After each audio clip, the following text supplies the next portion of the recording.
안녕하세요. 세계금융연구원 골든클럽 정기준 원장입니다. 반갑습니다.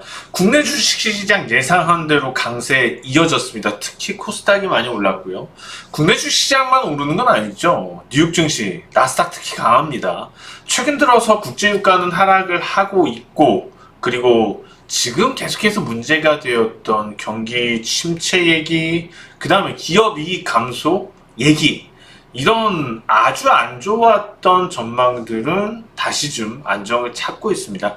경제 지표라든지 향후 기대되는 어떤 많은 물가 인상이라든지 이런 것들에 기인해서 사실상 많은 전문가들이 시장을 되게 안 좋게 봤었거든요.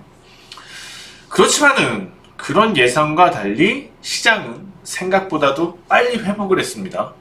근데 여기서 우리가 짚고 넘어가고 체크를 할 부분들은 분명히 있어요. 시장 전문가들은 대부분 이런 얘기들을 했어요. 시장이 반등 아니면 시장이 잠깐 오르더라도 일시적일 것이다. 본격적인 상승을 얘기하기는 좀 어렵다. 그렇게 얘기를 했다가 물론 이제 최근 들어서 많이 말들을 바꿉니다. 제가 유튜브 유명 방송들의 증권회사 사람들 나오는 거를 얘기를 많이 청취를 하는데요. 어쩜 그렇게 몇 주 사이에 얘기들이 달라지는지 좀 웃기더라고요. 뭐 전에도 유튜브 보시면은 제가 인사이트 이렇게 올려드린 거 꾸준하게 시장 전망을 보신 분들은 아시겠지만 그분들이 하는 논리 자체가 시장 하락을 너무 방향을 정해놓고 거기에 대해서 맞는 데이터들, 그러니까 이분들 관점에서는 시장을 안 좋게 설명할 수 있는 데이터들을 가지고 나와서 객관적이다라고 설명을 해서 시장은 떨어질 거다, 안 좋다라고 얘기를 하는데, 근데 하나씩 제가 이제 지표들에 대해서 보다 보니까 이것은 짜맞추기고 결과적으로는 객관적이지 않고 주관적인 데이터가 될 수밖에 없다, 이런 얘기도 드렸던 것 같아요.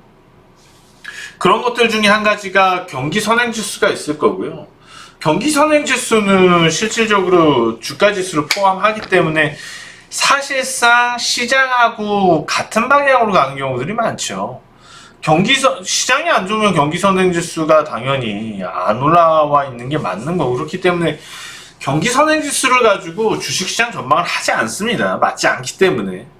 그런 것만 놓고 보더라도 좀 이제 증권사에서 나와서 시장에 대해서 얘기하는 사람들이 논리성이 부족한 경우들이 많기 때문에 그런 부분에 있어서 우리가 너무 막 한 귀로 듣고 한 귀로 흘리거나 본인들이 봤을 때 어느 정도는 투자자들이 좀 소화도 해야지 되고 정말 객관적인 사안 같다, 이런 것들만 듣는 게 좋은 것 같습니다.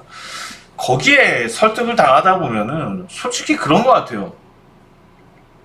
지금 뭐 유명 채널들에서 증시 전문가들 지난달 한 중순 정도, 7월 중순 정도에 나오던 그런 많은 얘기들을 들었으면 아마 대부분의 귀 기울여서 들었던 투자자들은 손절치고 나왔을 것 같습니다.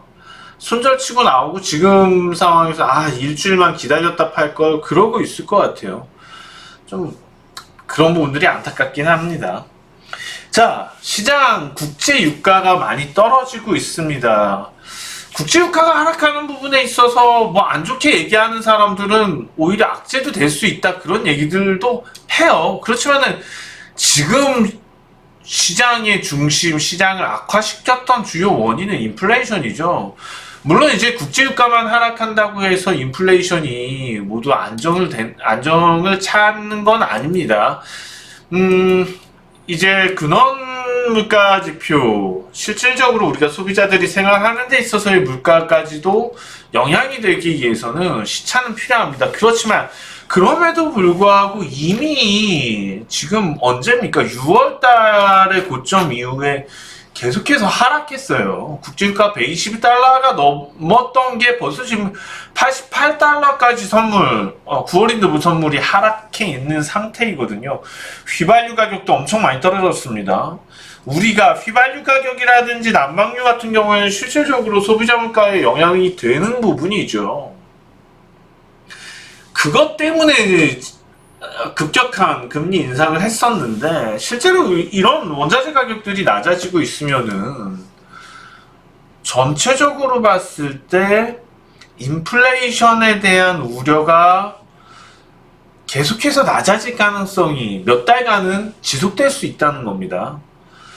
뭔가 이제 푸틴이라든지 아니면 다른 쪽에서 잡음이 나오지 않는 한, 그렇지만 나올 만한 것들은 이미 나왔고 지금은 국제공조 체계에서 오히려 원자재 가격 상승을 잡기 위한 공조들이 나타나고 있기 때문에 이런 것들을 감안해 본다면 9월 다음 달에 있을 FOMC에서 시장의 기대는 75 베이스 포인트 인상 가능성을 매우 낮게 보지 않을까 생각이 듭니다. 그러면은 25 베이스 포인트 또는 50 베이스 포인트를 올릴 수 있다는 건데 그 정도에 대해서 시장은 충격이라고 생각하진 않을 거예요. 물론 이제 물가지표들이 더 나와봐야지 알겠지만은 실질적으로 다음 달에 발표될 물가지표는 많이 낮게 나올 가능성이 있기 때문에 그런 부분들 감안한다면 우리가 주식시장 그동안 너무 안 좋게 봤던 부분들이 조금씩 올라올 가능성이 있지 않을까 생각이 듭니다. 어찌되었거나 다시 주식시장으로 좀 넘어와서 볼 텐데요. 한국 증시입니다. 코스닥으로 볼게요. 코스피는 삼성전자 의존도 때문에 좀 차트가 왜곡되는 경향이 있습니다. 지수가요. 그래서 오히려 코스닥이 현실적이다 라고 저는 보여지고 있고요. 기술적으로만 놓고 본다면 지금도 역시 두려운 시점입니다. 기술적인 상황에서는요. 근데 이거는 시장이 바닥에서 올라올 때 언제나 늘 있는 두려움이죠. 어느 위치에 있던지 저항에 걸리는 단계들이 계속해서 나타나요. 자, 이러한 상태에서 이제 850에 근접할수록 시장은 더 강한 추세 저항권에 직면하게 되는 겁니다.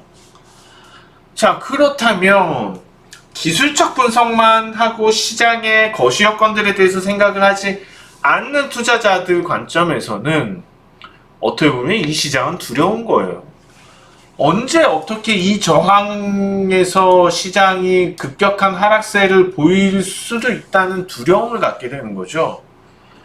그런데 거시적인 상황들을 좀 따져보자고요. 일단 국제유가가 얘기하는 부분이 그랬다는 거고 그 다음에 환율을 좀 얘기를 안 할 수도 없을 것 같아요. 국제유가가 기본적으로 이렇게 떨어질 때 나스닥이 오르는 경우들이 별로 없죠. 우리가 실제 지표상 차원에서 놓고 본다면은 그렇지만 국제유가가 이렇게 떨어지는 상태에서 나스닥이 이렇게 올랐다는 것은 이건 분명히 시장이 그동안 뭔가 막혀있던 것은 바로 인플레이션이 근원이었다는 겁니다. 근원이었던 인플레이션 거기서도 휘발유 가격이라든지 난방유 이런 것들의 가격 상승 자체가 문제였는데 그런 것들이 잡혀지는 것에 대해서 시장은 오히려 좀 달갑게 생각을 한다는 거죠. 경기와 관련돼서 경제 상황과 관련된 그러니까 경제가 좋으면은 국제유가 가격이 올라가겠죠. 거기에 대한 신경을 쓰는 타이밍은 아니라는 겁니다. 지금의 포커스는 인플레이션에 맞춰져 있다. 그렇게 생각을 하시면 좋을 것 같고요. 환율도 한번 볼게요.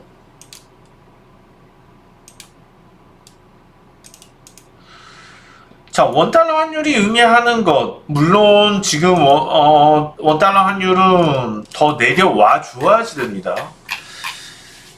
아직 가능성은 있어요. 지금 상태에서 파동을 보시게 되면은 지난달 고점 이후에 높이지는 못했죠. 환율이.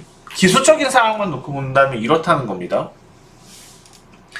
환율이 지금 내려오지도 않는 상태에서 외국인의 순매수가 나타나고 있다는 점이 상당히 우리가 좀 생각해 봐야지 될 긍정적 요인이에요.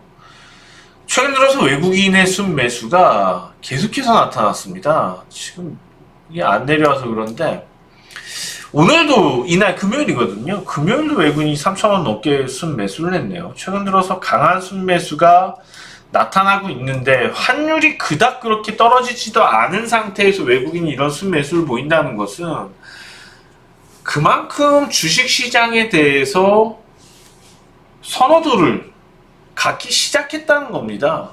뭐냐? 환율이 하락 추세에 있어서 환율 전망에 따라서 플러스 알파가 되니까 들어온다. 이것과 환율이 아직 안 떨어진 상태에서 환율이 아직 반영이 안 됐네? 그러면 환율이 한 10% 정도 떨어질 여력이 있어. 그러면 실제로 주식으로 들어올 때 10%만큼 수익을 얻고 들어올 수 있는 거거든요. 물론 이제 당장은 아니지만 시차를 두고겠지만, 그러니까 이런 관점에서 본다면은 환율도 후행적으로, 오히려 이번에 환율이 후행적으로 하락할 가능성이 다분하다는 거고, 후행적이라도 환율이 하락하게 된다면은 실질적으로 외국인 관점에서는 달러화에 대해서, 그러니까 안전자산에 대해서 보다도 리스크 자산들, 위험 자산에 대한 선호도를 높일 것이고, 이미 그런 동행들이 지금 나타나고 있는 겁니다. 자, 그럼 종합해서 볼 때 지금 시장이 과연 단기 반등이냐? 물론 이 분위기에서 국제유가가 다시 급격하게 상승을 해버려요. 휘발유 가격이 폭등을 해버리고 여러 가지 물가 지표들이 또 계속해서 안 좋아요. 그러면은 단기 반등으로 끝나겠죠. 근데 그럴 가능성이 지금 최근에 나오는 동향에서 있냐는 겁니다. 그럴 가능성은 최근에 나왔던 동향에서는 현저하게 낮아요. 그러면 우리가 기술적으로 시장을 판단하는 의존도를 버리고 놓고 본다면 저항권 800 코스닥 기준으로 코스닥이 850에 걸려서 좀 주춤할 수도 있어요. 기술적으로 매물을 소화해야 되니까. 근데 실제로 주춤하지 않았지, 그건 그때 또 가봐야지 하는 거고, 시장 여건들이 좋아지게 된다면 구태여 그때 주춤할 필요도 없겠죠. 어찌되었거나 주춤한다 하더라도 급격한 하락세나 급격한 조정으로 가기는 힘들다고 보이고요. 어느 정도 매물 소화를 거친 이후에 재차 치고 갈 가능성이 높다는 겁니다. 다시 얘기하면 오히려 바닥권에서 최근에 반등했던 이 인플레이션 이슈에 따라서 급등락을 했던 이 상황들은 출발점도 안 된다는 거고, 그러면 이 자리는 오히려 나중에 지나고 보면 제거가 되는 요인이 될 겁니다. 큰 변동성. 이를테면 해프닝. 단기적으로 과도한 인플레이션이 나왔고 거기에 놀란 통화 정책 당국들은 급격하게 금리를 일순간으로 높였었고, 그것이 이런 해프닝으로 나타났을 수 있다는 걸 나중에 후행적으로 알 수 있을 가능성이 높고, 그러면 이 부분, 이 변동성 부분은 추세 내에서 좀 제거가 되는 필요도 있을 것 같습니다. 마치 언제 과거 팬데믹 때 보면은 명확하게 이 부분은 제거가 돼야 되는 거죠. 변동 부분은요. 실제로 그러한 이슈 자체가 없었다면은 시장은 이런 식으로 좀 더 완만한 상승 추세로 전환하는 과정이었겠죠. 이번도 마찬가지라고 저는 생각을 합니다. 이번에도 마찬가지로 급격한 시장의 변동, 인플레이션 쇼크라고 저는 얘기를 할 수 있을 것 같아요. 그리고 그 이후의 경로는 잠시 좀 쉴 수는 있지만 추세 상승으로 돌아갈 가능성이 높다고 판단이 됩니다. 그래서 내년에는, 올해는 어렵겠지만 내년에는 코스닥 사상 최고 수준, 지난 고점 수준 21년 8월에 있었네요. 21년에 8월 수준을 넘을 가능성이 있다고 생각을 하고 있습니다. 자, 그러면은 지금 당장 단기적으로 우리는 어떤 종목들에 투자를 하는 게 좀 더 유리할까? 이런 생각들. 잘 나가는 종목들이 저는 오히려 더 가지 않을까 생각이 듭니다. 최근에 잘 나가는 종목들 어떤 것들을 주목을 해야지 되냐? 저는 대체에너지 관련주를 과거에 2차전지 랠리 펼치고 보내주듯이 대체에너지 관련주들을 보내줄 가능성이 높다고 봐요. 그래서 전 계속해서 지금 대체에너지주들을 밀고 있어요. 요거 급락할 때 있죠. 이거 급락할 때도 계속 밀고 있었어요. 대체에너지 관련주들에 대해서.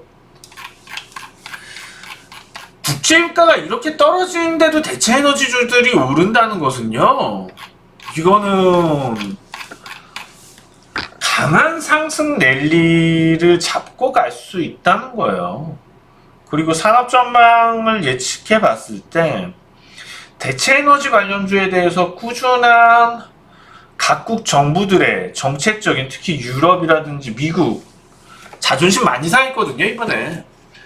아니 바이든이 중동 가서 굽신대다 오고 푸틴 눈치 보고, 유럽에서 푸틴 눈치 보고 있고 그런 상황이에요. 얼마나 자존심 상합니까? 이를 갈고 있죠.